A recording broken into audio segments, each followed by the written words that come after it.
I'm in love with my gay best friend. Now I can't live without him. I'm gonna be real with you. I never expected to fall for my best friend Connor. We'd been tight since he moved to my town years ago. The kind of bromance where we told each other everything and did everything together. He came out as gay when we were 12 and I was totally cool with it. But I'm straight, you know? Or at least I thought I was until that one drunken sleepover night changed everything. We were home alone, grabbing some drinks from his parents' wine cellar like the rebellious teens we were. A few bottles in, I'm feeling bold. Damn, I'm so sexually frustrated lately, I laughed. Connor smirked, frustrated enough to hook up. I thought he was joking at first.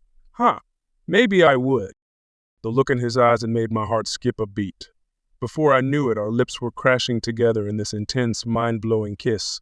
It awoke something primal inside me. In that heated moment, I didn't care about labels or what it all meant. I just knew I needed more of Connor's intoxicating touch, until my mom's call brought me crashing back to reality. The morning light filtered through Connor's bedroom window, casting a warm glow over his peaceful sleeping face. I couldn't tear my eyes away, mesmerized by the rise and fall of his bare chest. Last night's mind-blowing kiss replayed vividly in my mind. The feeling of Connor's soft lips on mine, our bodies intertwined, awakened desires I never knew I had. Why were you staring at me? Connor's raspy morning voice snapped me from my trance. I felt my face flush hot. No reason, you just look so peaceful. He gave me that smoldering look again and my heart raced. Part of me ached to lean across the bed and pick up where we left off. But another part felt hugely conflicted, like I betrayed some fundamental part of my identity. Who even was I anymore? We should grab some coffee, I stammered, needing to create some distance before I combusted. As Connor padded off to the kitchen, I stared at my shaky hands, wondering what the hell I'd gotten myself into. I barely made it home before the panic set in. Slamming my bedroom door, I sank to the floor, heart pounding out of my chest. What just happened with Connor? And more importantly, what did it mean? I'd been boy crazy since puberty, chasing skirts and fantasizing about the female body. But last night, the electricity between me and my best friend awakened feelings I never let myself acknowledge before. As confusion swirled in my mind, one thing became crystal clear. I had to face this head on. Ignoring it wouldn't make it go away. I needed answers about my sexuality, and there was only one person who could help me understand. The next day at school, I caught Connor's eye from across the hall. He looked away quickly, but not before I saw the hurt and confusion mirrored on his face. Steeling my nerves, I marched up to him. Hey man, we need to talk. Can you come over after school? His eyes searched mine. Yeah, okay. Ascension lingered heavily as we parted ways, but I knew we couldn't avoid this elephant anymore. One way or another, I needed to figure out what this awakening desire for my best friend meant. Connor showed up at my house later looking uncharacteristically nervous. As soon as he stepped inside, the charged tension between us was palpable. So he rubbed the back of his neck awkwardly. About what happened? Yeah, about that. I took a deep breath. I've been doing a lot of thinking, and as crazy as it sounds, I think I might be bisexual. Connor's eyes widened briefly, then softened. Dude, that's not crazy at all. If anyone would understand, it's me. Hearing the acceptance in his voice unleashed a weight off my shoulders. I felt my walls crumbling as I opened up. When we kissed, it just awoke something inside me. Feelings I never let myself acknowledge before. And Connor, I don't want to stop exploring this incredible connection between us. His face broke into that warm, familiar smile.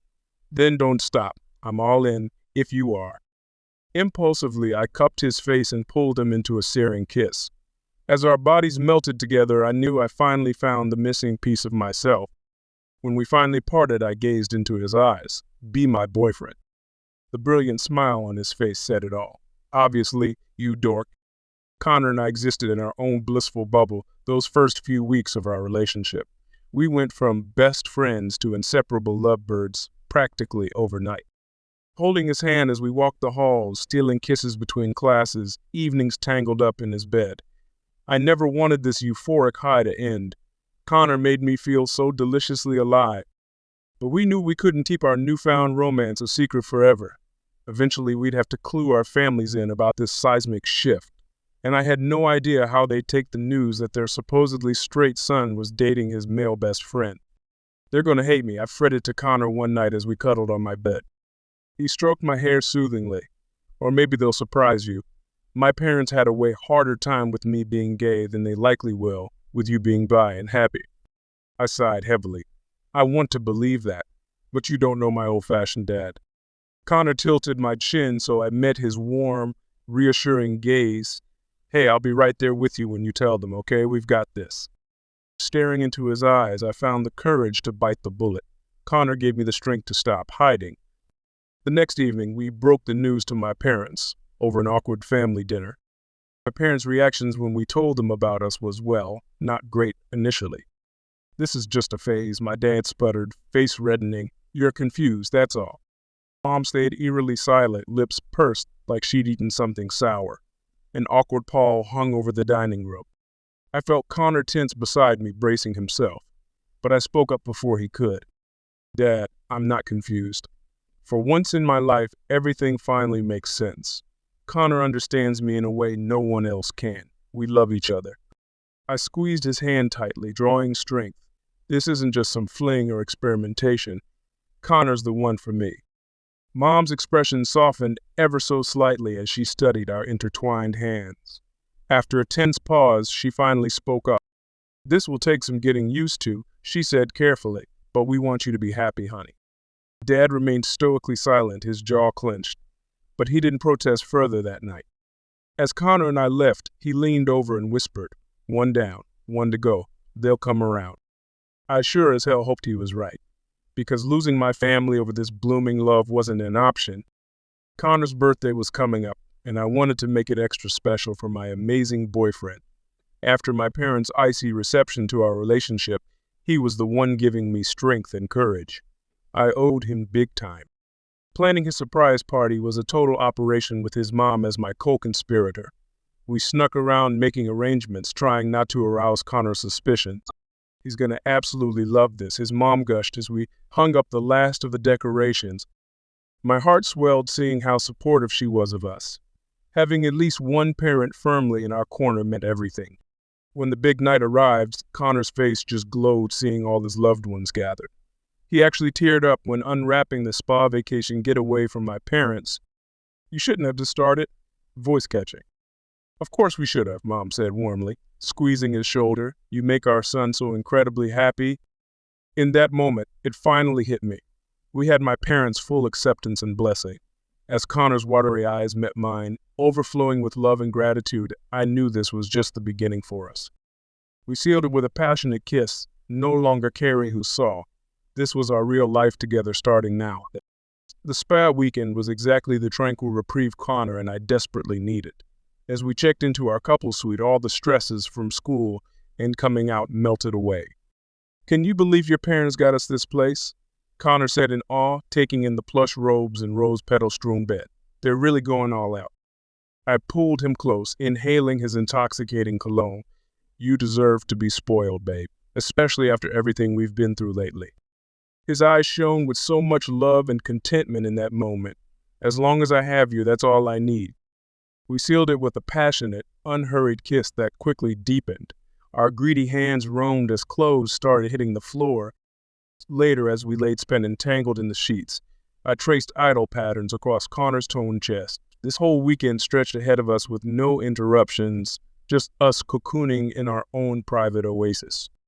You know, your parents aren't the only ones who've come around, Connor murmured, hand stroking through my hair. I've noticed my dad's been way more chill about us lately, too. I smiled, feeling that warm glow of acceptance slowly spreading. Yeah, they're finally seeing how happy and real we are together. Connor pulled me closer until our foreheads touched. I love you so much, you know that? I love you too, I whispered fervently, always and forever. The spa weekend was exactly the intimate escape Connor and I craved. We spent those blissful few days cocooned in our private oasis, disconnected from the outside world's noise. No school stresses, no family tensions, just us, completely inseparable. As we indulged in lavish couples massages and lingered over candlelit dinners, I studied my boyfriend's face, awash with pure contentment. In these stolen moments, all the turmoil we overcame melted away. On our last evening, we shared a bottle of champagne in a rose-petal-adorned bathtub, luxuriating in each other's embrace. Connor's fingertips lightly traced the curve of my jaw as he stared at me with unguarded adoration. "This weekend has been absolute perfection," he murmured, dipping down to brush his lips along my neck. "Being here alone with you, it's everything I've ever dreamed." I tilted his chin up until our eyes met, liquid pools of desire mingling between us. "You make me deliriously happy too, baby." Connor's breath hitched at the naked emotion in my voice. Then he exhaled those three powerful words that made my entire world shift. "I love you, Cal, with every fiber of my being." Tears stung my eyes as the profound meaning resonated. This man pouring out his heart to me. He was my soulmate. "I love you too," I rasped fervently, "forever and always." As our bodies intertwined, souls joined, I knew this all-consuming love would only keep intensifying. We'd found our eternal home in each other. Connor and I returned from our romantic spiel getaway completely drunk on the overpowering rush of being madly, deeply in love. Those three life-altering words he uttered still reverberated through every fiber of my being. We transcended the bounds of just dating or even being boyfriends at this point. Our connection ran fathoms deeper, an eternal love forged between kindred souls. But the weekend euphoria wore off quickly once we were back to the grind of everyday life. School, family obligations, societal pressures. The more people scrutinized and questioned the authenticity of our relationship, the more insecurities began gnawing at me. Does Connor really see me as forever, or just a detour until he finds a full gay relationship? Am I enough for him long term? The doubt swirled relentlessly. One sleepless night, as we lay tangled in my sheets, I finally voiced the fears coursing through me in a harsh whisper.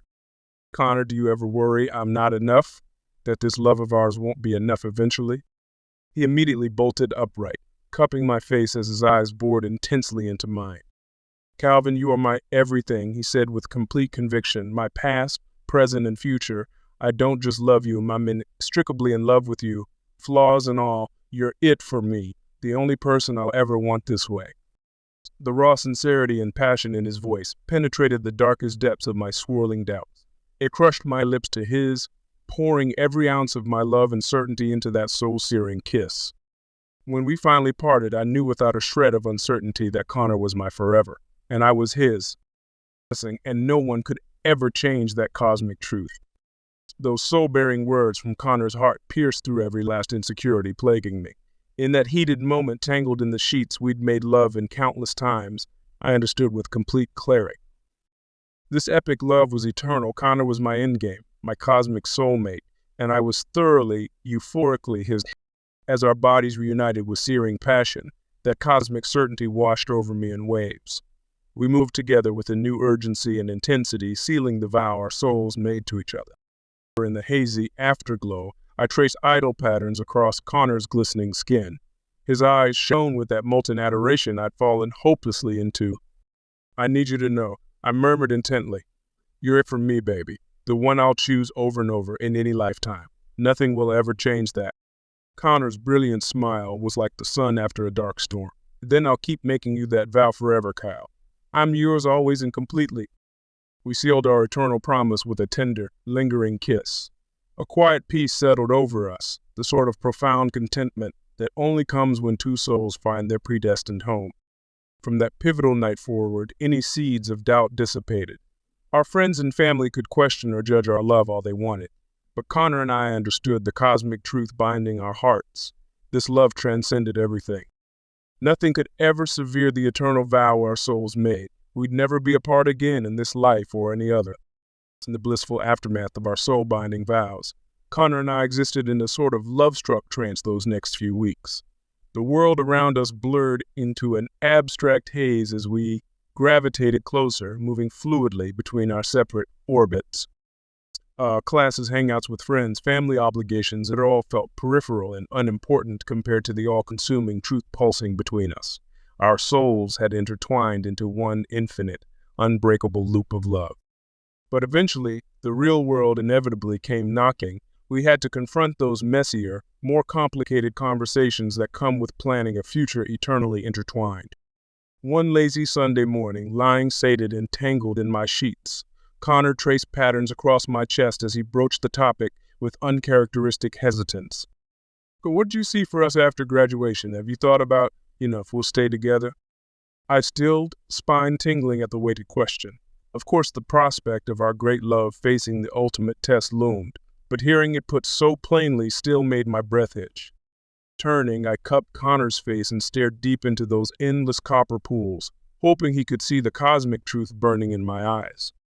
Try and get rid of me, I dare you, I said with a lopsided grin trying to inject some levity. You're stuck with this sappy soulmate of yours forever, Bambi. Connor's face melted with relief and pure adoration as my meaning landed. Pulling me flush against him, he sealed his eternal vow with a fierce, searing kiss. Then I plan on taking that promise literally, Lion Man. You're all I'll ever need. Our cosmic love felt impervious to anything life threw our way in those heady early days. Connor and I walked through the world encased in our unbreakable bond, two soulmates deliriously intertwined. Until the unthinkable happened, a crisis that shook our very foundation and put our vows to the ultimate test. It started with the panic call from Connor's mom that he immediately sprinted out to take. I'll never forget the ashen, haunted look on his face when he finally returned to my room. My daddy had a massive heart attack at work today. He stammered, voice hollow and brittle. They don't know if he's going to make it. A choked sob burst free as the devastating weight hit. Before I could react, Connor crumpled into my arms, his entire body heaving with anguished cries. I held him fiercely as my own tears burned streaks down my cheeks. His pain reverberated through me, an inescapable ache that reached the deepest depths of our intertwined souls. Over the next endless, torturous hours, everything blurred together in a pastel-smeared haze. The sterile hospital waiting room where we stood vigil, flashes of loved ones passing through, murmurs and well-wishes our minds couldn't process. All I knew was Connor, his wrecked, devastated expression as he clung to me like a lifeline. My whole world narrowed to soothing him, being the steady anchor while his entire universe buckled and swayed. As the prognosis ebbed and flowed, I whispered the eternal vows our souls forged on an endless loop. I'm right here, baby. Eternally yours, always and completely. You'll never face anything alone again. Our love, once put to the cruelest test imaginable, didn't waver or splinter. It fused into an impenetrable, immovable force. In the aftermath of Connor's dad's heart attack, our lives came to a screeching halt. Every other plan, every future dream, got engulfed in a thick, heavy fog of uncertainty. Would his dad's prognosis take a turn for the better or worse? How much precious time did we have left with him? Questions like these loomed over us, suffocating in their enormity. Through it all, Connor and I clung to each other with a desperate, almost feral intensity. He was my lifeline, my tether to reality in those dark, blurred days and nights camped out at the hospital. When the doctors finally had heartbreaking updates, it was my shoulder he sobbed into, my embrace he fell apart within, and I selfishly thanked whatever cosmic forces wove our souls together, because truly being there for the love of my life through his worst pain solidified our eternal bond. We were forged in those anguished fires into something stronger, tempered, and unbreakable. Eventually, a new, altered normal began taking shape. The crisis stabilized and routines were adjusted to our new realities of hospital visits, doctor's appointments, complicated procedures. It was overwhelming and draining. But Connor and I faced each new challenge as the perfectly in sync unit we'd become. No matter how dark the night, how bleak the updates, we viewed our unshaken solidarity. At home, making love transcended from passionate to almost spiritual, our bodies joining with an electric reverence. In those stolen moments, our souls truly became one, eclipsing any pain or sadness. Eventually, the doctors updated us that Connor's dad was out of the woods for good. We'd reached the other side, battered but still together, still soulfully bound. As I held my breathless love afterward, just cherishing his warmth, I knew our vows had been reforged into something sacred. Perhaps no obstacle would ever be stronger than the forces aligning our spirits. After being dragged through the depths of anguish, Connor and I gradually resurfaced into the warm light of hope. His dad's recovery, while long and arduous, was now headed in a positive direction. And our own bond, once stretched to the limits by unimaginable pain, emerged from the fires tempered into an indestructible force. Those torturous days and sleepless nights huddled in the hospital strengthened the metaphysical cord, fusing our souls until it glowed incandescent. When one wavered, The other's love and strength buoyed them afloat. In our most spiritually intimate moments, I could feel our auroras pulsing and blending into one infinite loop of cosmic energy. Connor's pleasure became mine. His pain seared me. His joy lifted me to ethereal plane. We become eternal soulmates in the most profound, undeniable way. As the heaviest clouds finally parted, allowing streams of brilliant sunlight to pierce through once again, Connor and I sat basking in its warmth. His fingers laced through mine as he rested his head on my shoulder, the familiar gesture calming me instantly. "What do you think happens next for us, Lion Man?" he murmured drowsily. I dropped a lingering kiss to his tousled curls, breathing in the comforting scent of his shampoo. So much pain and uncertainty still lingered around the edges. But in this stolen pocket of peace, all that mattered was the clarity of our intertwined souls. "I think we keep walking through this life unbowed," I replied, voice thick with conviction. "Whatever curveballs get thrown, we take them on as the unstoppable force we've become by each other's side." Connor tilted his face up towards mine, copper eyes sparking with their familiar, fierce adoration. "You're so sure of that, of it." I crushed my lips to his in a searing, soul-binding vow. When we finally parted, I murmured the cosmic truth seared into my spirit. "I've never been more certain of anything, Bambi. We're literally written in the stars now, fused together for eternity, no matter how many lifetimes it takes." Connor's radiant smile, filled with so much love and hope for the unbreakable future stretched out before us, pierced my soul like a beam of pure light. No matter what storms still awaited, no force in this universe could ever eclipse the eternal, brilliant burn of our love. Our souls would keep finding each other, life after dazzling life. We were just getting started.